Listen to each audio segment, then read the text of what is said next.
باسم الموسوي بنظرات إلى الخشبات الثلاثة، بنظرات إلى القياسات، يأخذ قياسات بأطراف عينه، يرسم الزوايا بعيونه. جاءت الصافرة، علي باسم وضعها. الله،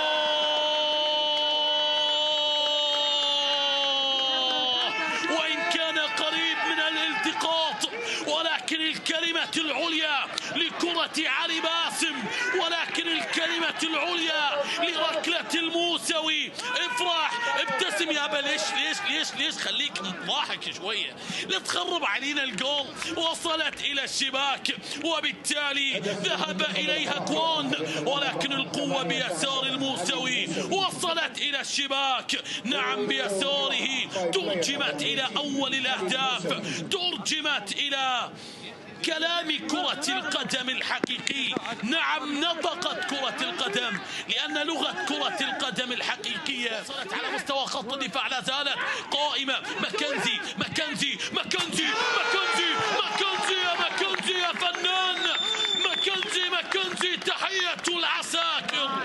قف هنا يا ماكنزي وأدي تحياتك يا عزيزي، فإنه هدف واحد من أجمل تلك الأهداف.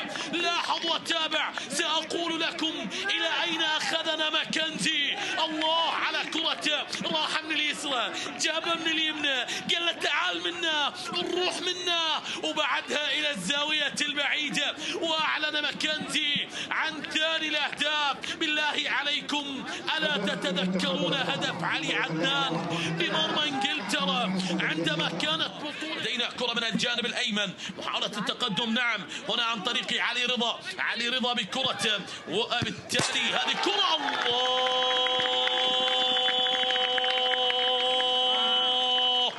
ذو الفقار يسجل بعد الكرة الماضية. ذو الفقار يضعها في الشباك.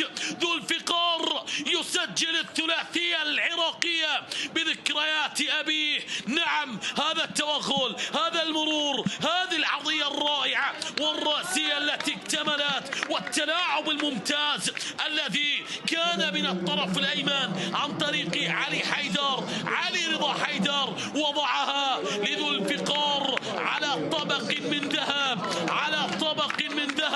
وهكذا كرات لا يكذب بها خبر أبدا.